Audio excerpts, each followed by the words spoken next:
السلام علیکم ورحمۃ اللہ وبرکاتہ۔ قابل احترام شرکاء ترجمۃ القرآن، اللہ پاک کا احسان، اس نے ہمیں ترجمۃ القرآن کی کلاسز میں استقامت عطا فرمائی ہے۔ ہم آپ کو گرامر کا 15واں سبق الدرس الخامس عشر اور لیسن 15 بھیج رہے ہیں۔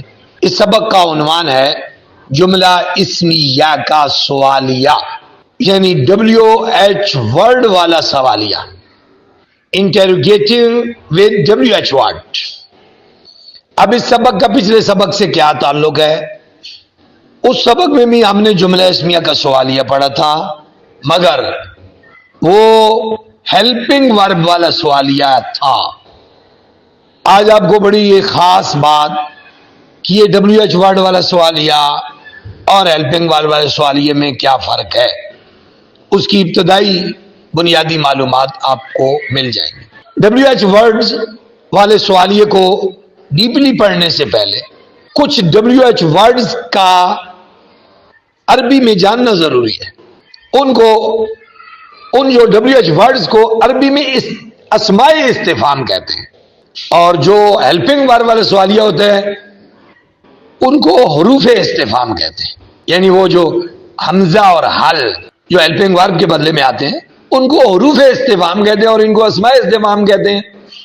اب وہ اسماء استفہام کی ایک لسٹ آپ کے سامنے ہے، اور وہ کیا ہے؟ اسماء استفہام دو انداز میں قرآن مجید میں لکھے جاتے ہیں اور بولے پڑھے جاتے ہیں، ایک صرف اسماء استفہام اور دوسرا حروف جارہ پلس اسماء استفہام۔ اب سنگل اسماء استفہام کون کون سے ہیں؟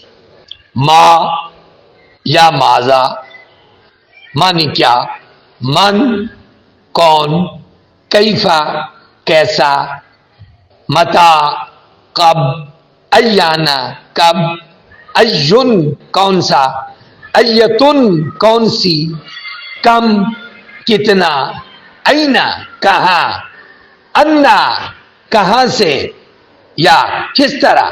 اب انہی حروف کو حروف جارہ کے ساتھ بھی لکھا جاتا ہے، اور قرآن میں یاد ہے لما کیوں، لماذا کس لیے، فیما کس چیز میں، لمن کس کا، کس کے لیے، الی متا کب تک، من اینا کہاں سے، مما لکھا اکٹھا ہوتا ہے یہ منما کس چیز سے، اما کس چیز کے بارے میں، اما کس چیز کی نسبت، لکھا اما بھی ہوتا ہے انما ہے، ممن یہ بھی دو ہے، من اور من کس شخص سے، ممن بھی کم کتنے میں، الائنا کہاں کو۔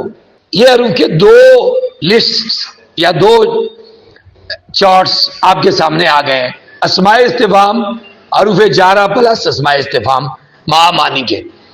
ان کو آپ نے یاد کرنا ہے اور ذہن میں رکھنا ہے، جب بھی قرآن کی آیات میں آئیں گے آپ کہیں گے یہ اسماء استفہام ہے، WH ورڈ ہے۔ اب کچھ باتیں اسماء استفہام یعنی WH ورڈ کے بارے میں اردو میں بھی جاننا ضروری ہے۔ اسماء استفہام کا اردو جملے میں ترجمہ درمیان میں آتا ہے اور حروف استفہام کا شروع میں آ جاتا ہے، یہ بڑی خاص بات ہے، آپ اسے نوٹ کریں۔ اگرچہ کہ آپ استعمال کر رہے ہیں لیکن اس کا شعور میں ہونا، سینس میں آنا، آپ کسی کو بتا سکیں یہ ضروری ہوتا ہے۔ دیکھیں اسماء استفہام کی مثال لیتے ہیں، مثلا یہ کیا ہے، اب کیا نے سوال کیا ہے نا تو وہ تو درمیان میں آ گیا ہے، اس کا پتہ چلا یہ WH ورڈ ہے۔ آپ کے ابو کہاں ہیں تو کہاں نے سوال کیا نا تو کہاں تو درمیان میں آ گیا، اس کا مطلب یہ اسماء استفہام ہے، WH ورڈ ہے۔ اب دوسری طرف آتے ہیں حروف استفہام، کیا وہ طالب علم ہے، اب کیا نے سوال کیا وہ جملے سے پہلے آ گیا ہے، تو اس سے پتہ چلا یہ حروف استفہام یعنی ہیلپنگ ورب والا سوالیہ ہے۔ کیا آپ وہاں گئے ہیں تو یہاں کیا نے سوال کیا اور وہ شروع میں آ گئے، اس کا مطلب ہے یہ حروف استفہام ہے اور یہ ہیلپنگ ورب والا سوالیہ ہے۔ اس کے ساتھ ساتھ انگلش میں بھی ہمیں WH ورڈ کا کنسپٹ ہونا چاہیے اور کامل کنسپٹ ہونا چاہیے۔ وہ کتنے ہیں؟ فار ایگزامپل ہم ان کو WH ورڈ فیملی کہتے ہیں. What, when, where, which, who, whom, whose, how, why, how much, how many. یہ ٹوٹل 11 بندے ہیں. What mean کیا, when mean کب, where mean کہاں, which mean کون سا, who mean کون, whom mean کس کو, whose mean کس کی یا کس کا, how کتنا, why کیوں, how much کتنی مقدار میں, how many کتنی تعداد میں.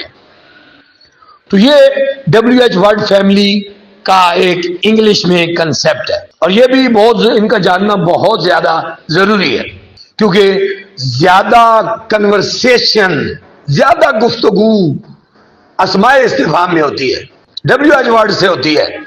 WH ورڈ فیملی کا استعمال زیادہ ہے, لیکن بدقسمتی ہے کہ ہماری زبان میں یہ لینگویج کو بولنے میں فلوئنسی کیوں نہیں آتی, کہ ہماری گرپ WH ورڈ پہ نہیں ہوتی.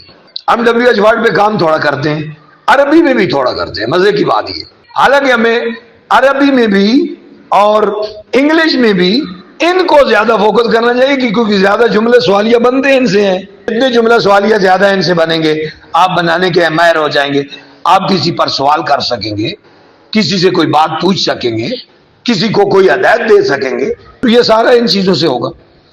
اس لیے آپ اس بینر کو تیار کریں گے انشاءاللہ.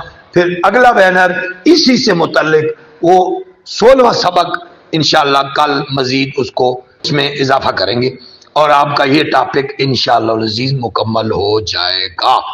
اللہ پاک مجھے اور آپ سب کو علم نافع کی یہ سفر اور عقائد عالم صلی اللہ علیہ وسلم کی زبان اقدس عربی, قرآن کی زبان عربی, جنت کی زبان عربی, ملائکہ کی زبان عربی کو سیکھنے سمجھنے پر اپنا فوکس بذریعہ قرآن کرنے کی توفیق عطا فرمائے. ہم سیکھیں گے عربی لیکن مضبوط ہوگا قرآن, ہم سیکھیں گے تجوید لیکن مضبوط ہوگا قرآن, ہم سیکھیں گے گرامر لیکن مضبوط ہوگا قرآن.